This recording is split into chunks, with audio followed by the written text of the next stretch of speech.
শিলিগুড়িতে সেনাবাহিনীর হাতে গ্রেপ্তার এক সেনার সন্দেহ তথ্য পাচারে যুক্ত থাকতে পারে অভিযুক্ত। ধৃতের নাম আশিয়া খান। ধৃত আফগানি হলেও বর্তমানে ভারতের বাসিন্দা বলেই জানা গিয়েছে। ধৃতের পরিবার আফগানি হলেও ধৃত থাকতো ভারতেই, এমনটাই প্রাথমিক তদন্তে জানতে পেরেছে সেনা এবং মাটিগাড়া থানার পুলিশ। জানা গিয়েছে অসমের চিরাং জেলার বিজনিতে বাড়ি ধৃতের। তবে ধৃত বেশ কিছুদিন ধরে শিলিগুড়ির মাটিগাড়া থানা এলাকার মেডিকেল মোড়ে ঘর ভাড়া নিয়ে থাকতো বলেই এখনও পর্যন্ত তদন্তে জানতে পেরেছে সেনা এবং মাটিগাড়া থানার পুলিশ। পুলিশ সূত্রে খবর, ধৃত সুদের কারবার করত।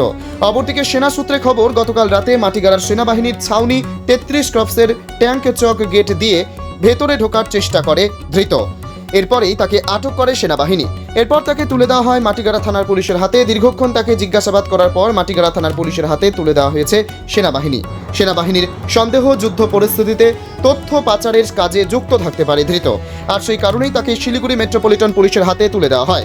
সেনা ক্যাম্পে ঢোকার চেষ্টা এবং সেনা ক্যাম্পের পাশে ঘোরাঘুরির অভিযোগেই তাকে আটক করে সেনা। পরবর্তীতে সন্দেহজনক আচরণের কারণেই তাকে গ্রেপ্তার করা হয়েছে। তবে ধৃতের ভারতীয় সমস্ত নথি রয়েছে বলেই জানিয়েছে মাটিগাড়া থানার পুলিশ। কিন্তু সে কেন সেনাবাহিনী এলাকাতে ঢোকার চেষ্টা করছিল তার তদন্তে সেনা এবং শিলিগুড়ি মেট্রোপলিটন পুলিশের মাটিগাড়া থানা। ধৃতকে আজ শিলিগুড়ি আদালতে পেশ করা হয়। পুলিশ সূত্রে জানা গিয়েছে, জিজ্ঞাসাবাদে ধৃত জানিয়েছে সেনা ছাউনি এলাকার বেশ কয়েকজন তার থেকে লোন নিয়েছিল। সেই টাকা সংগ্রহের জন্যই সে সেনা ছাউনিতে ঢোকার চেষ্টা করছিল।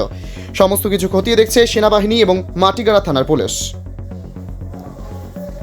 Bureau report, জজবাত 24 Bangla.